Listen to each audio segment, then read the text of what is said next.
Hi everyone, welcome to the channel. This is Moyna Bass Fishes. I'm Jim Moyna.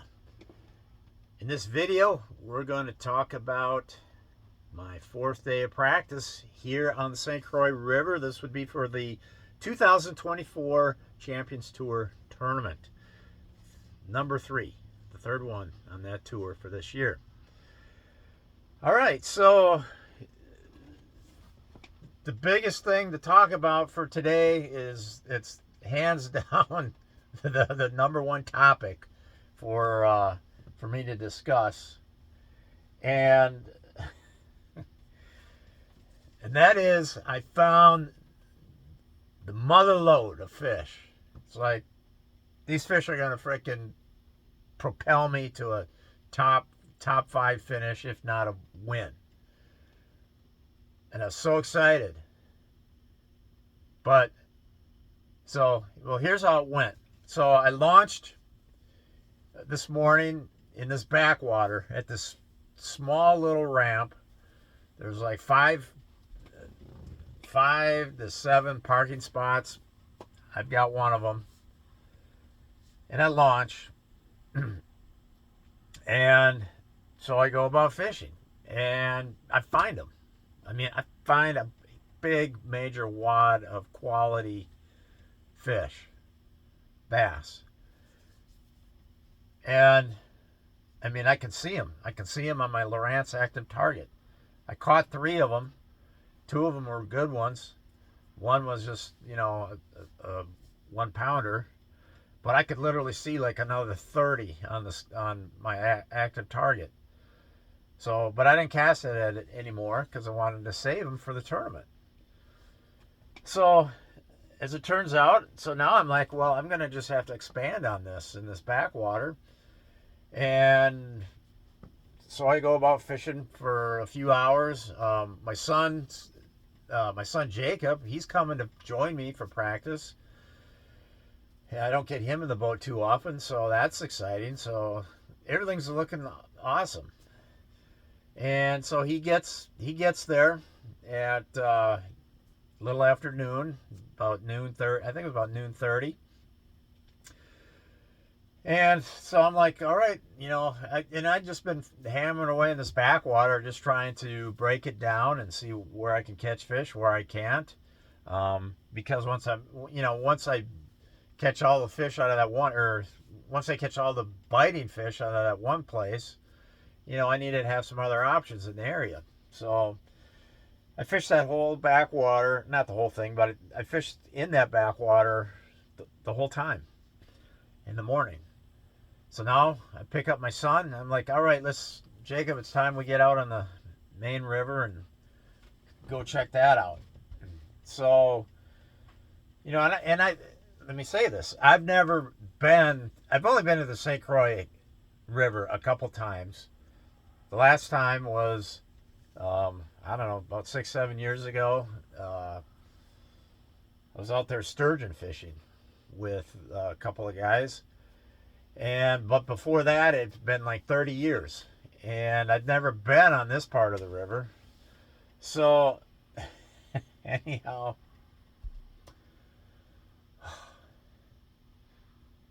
So we're heading out to the main river. Okay? And on the map you can clearly see how it runs out to the river. Well, we head that way, and I come to a barrier. It's a freaking dam. I'm fishing like a little reservoir, and it's like a 12-foot drop off the other side. So I was like in a completely separate body of water. I can't go to those fish in this tournament. Those fish are... I can't believe this. I've never done anything so silly, ever. It looked like on the map it was all connected. It really, it was connected. You have this little reservoir, which I thought was just a backwater. And I was wondering why... I wasn't seeing any of my fellow competitors in this backwater. I'm like, what's going on? How can I be the only one? But I did see one other bass boat, and it had a wrap on it, so I thought that was one of my competitors. But um, I don't think that guy, I don't think, is in the tournament. So I don't know why he was there.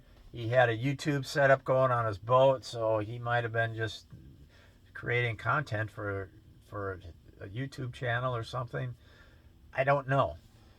All I know is I wasted the whole morning of fishing water that I can't even get to in the tournament because I don't have a boat that's capable of jumping like a 15-foot high dam. So there you have it. That's the big dumb mistake of the day. But so here's another story. Here's another story from today. So this is while I'm fishing in that backwater. All right?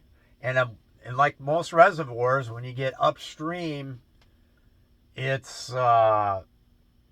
shallow, right? So there's a huge shallow flat back on the upper end of this thing. And I'm just, and I can see it's probably like, I don't know, 20 inches, 24, no, about 20 inches deep or so for the most part. And it's clear. I can see the bottom. It's just silty, mucky. And I kind of got my trolling motor on high, going from this one part of it, and I want to get over to this other side, and it's a big area. And I see this pontoon boat with literally like at least 20 people in it. It's got a 1970 something, like 85 horse on it. I think it's a Johnson. And the guys got it hammered down. It's probably going like 18 miles an hour. The pontoons in the front of the boat are actually lower. the boat's going through the water like with nose down, kind of like this. They got it weighted completely wrong, and there's like 20 people in this boat. And they're cutting probably about 40 yards in front of me, heading back, which would be upstream of this little reservoir. And I'm thinking to myself, man, they sure must know what they're doing, because all I'm seeing is just freaking 20 inches of water, and they got this thing wide open. And this pontoon's like decorated with like tinsel, and it might be like a leftover 4th of July type decorations. It's it's partied up. It's decorated up. And they're just, the hammer is down. They're going. So they go by, and I got my trolling motor on high. So they went like that. They went like this, and I'm coming like this, and they were probably a good 60, 70 yards past when I crossed their path from behind. And I'm like, it's the same freaking depth. They don't know this. They don't know what's going on or something. Well, they just kept that thing hammered down, and it's only going to get shallower. And I'm like, and I'm thinking, oh my gosh, it's getting close to the time where I got to pick up my son. And I'm like, oh gosh, I hope I'm not going to have to bail these people out, but then on the other hand, I'm like, I really don't know what's going on. Maybe you get into a deeper cut back there, and because I've seen that happen a lot of reservoirs where you have to cross a big shallow silty area, and then you get back into a channel upriver.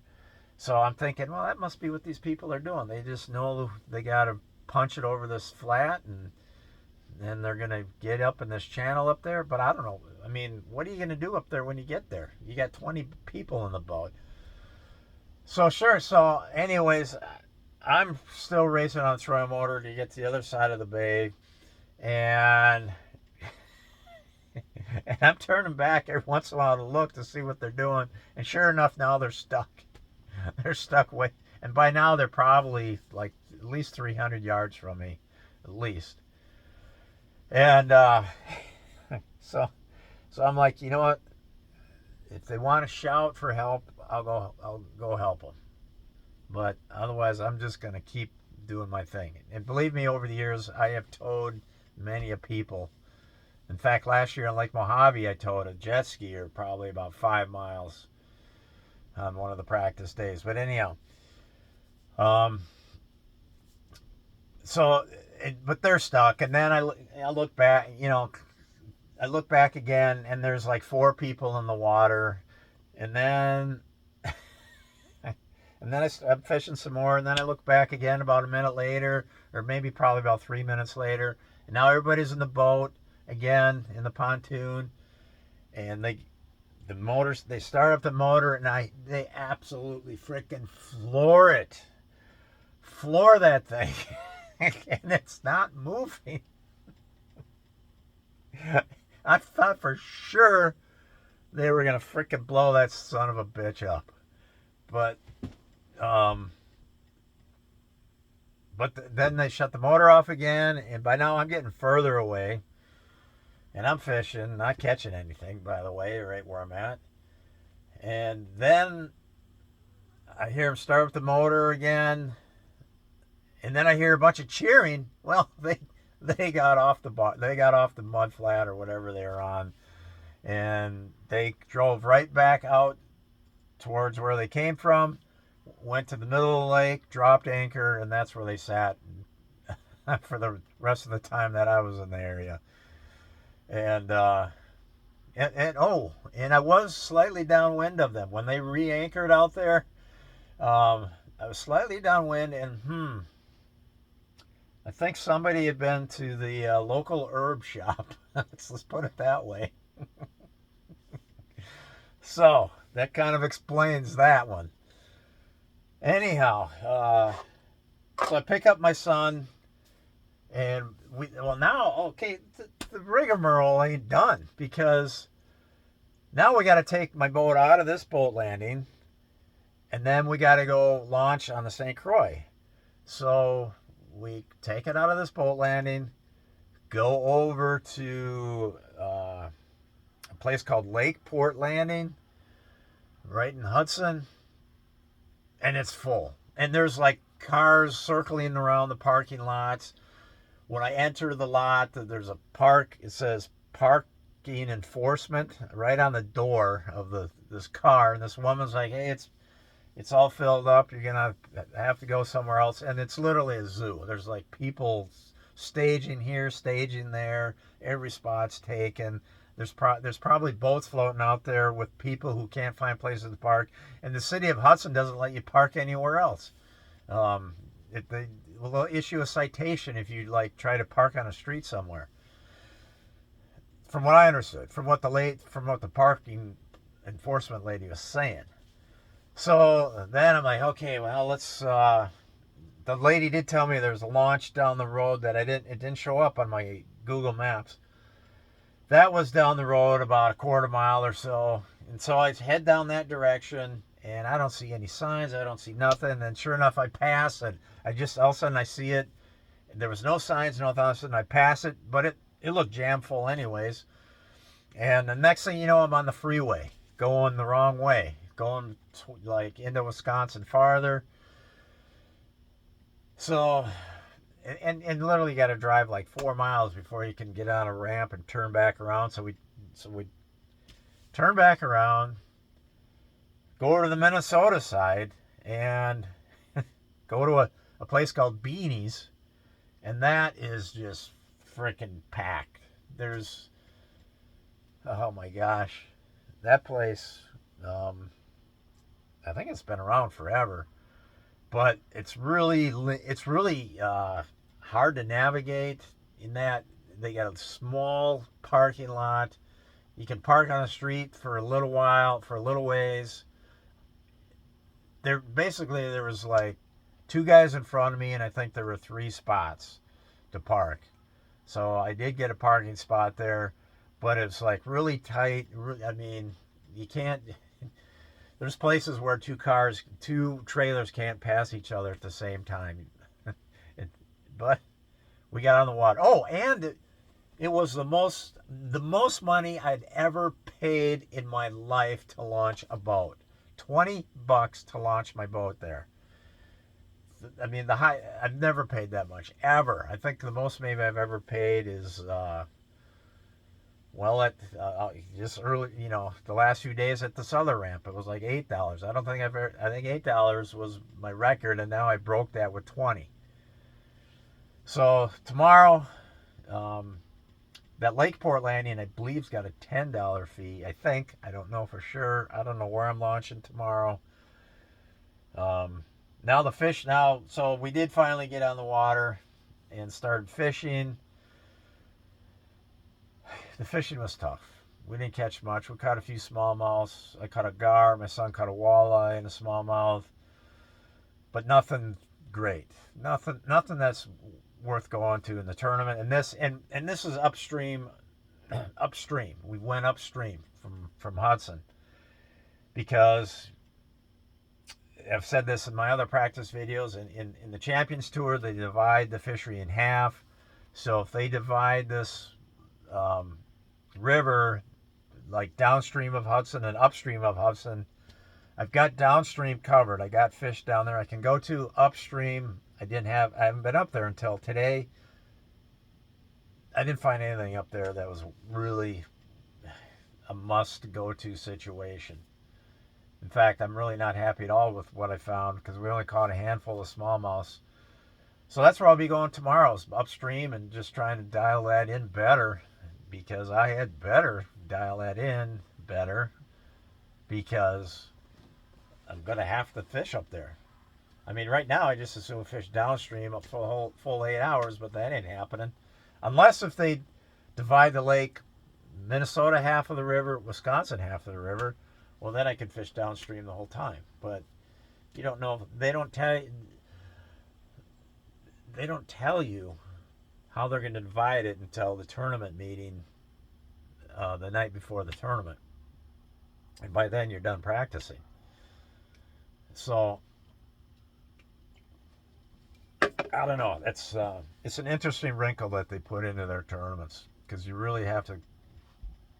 It requires extra practice because you got to find fish all over the place, because you don't know how they're going to. Like Lake Vermilion, we've had tournaments up there, man, and that's just so crazy with the way that lake's divided up. So anyhow,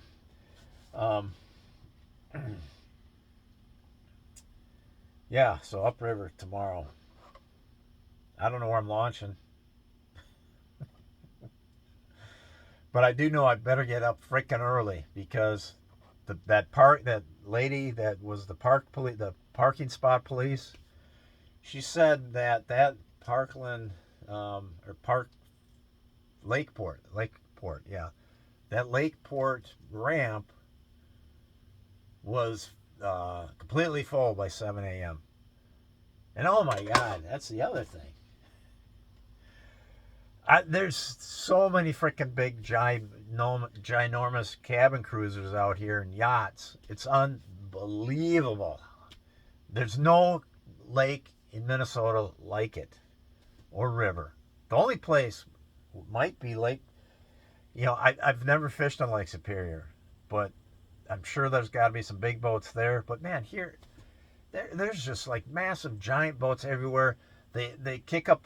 They don't kick up a boat wake. They kick up swells, just giant swells. And it's like, if you have a small boat, I don't know how it can be any fun if you have just like a 16-foot aluminum boat, want to go with a 25 horse and want to go out and fish. I mean, you're going to get your ass kicked. I mean, even in a bass boat, you get your ass kicked out here. It's like this. It's like, and why does everybody have to have such a giant, freaking enormous cabin cruiser? I don't get it. I mean, if you got the money, that's fine. Buy whatever you want. I just look at that and I think to myself, it's everybody's just trying to outdo one another with the extravagance of their boats or something. I mean, it's human nature, whether it's boats, cars, whatever, houses. It's kind of nature for people, try to keep up with their neighbors, so to speak, or surpass their neighbors. So there might be some of that, because you never saw this many giant boats. I don't know. It's insane. It's like the St. Croix River is like an elitist place to go. Um, and it's a beautiful river. I love it. But man, if you got a little tiny boat, you can't compete out there. You're gonna get killed. And even in a bass boat, you're just bouncing around hard. So I guess this would be our closest thing to like a lake of the Ozarks, which supposedly it's like the busiest lake in the country, or one of the busiest lakes in the country for big boats. But I'm telling you, these boats out here, they have to be, I mean, just, you don't even see like, well, you see some, but just like a regular little, runabout cruiser type boat. I mean, like a 20-foot one, you hardly, they're far outnumbered by the freaking 40 and 50 footers. So anyhow, interesting. Yeah, so tomorrow I'm going to get upstream, not only because I got to find fish up there, but just once you get far enough upstream, it's the channel's not marked, so I'm hoping there won't be as much traffic up there, but we'll see what happens. Boy, this video went way long, but whatever. It's what it is. Those are my stories for today. I got to thank my son Jacob for tagging along today. It's always great to get, I got two sons, Jacob and Matt. It's always fun to get them in the boat. So, yeah. So that's it. Over.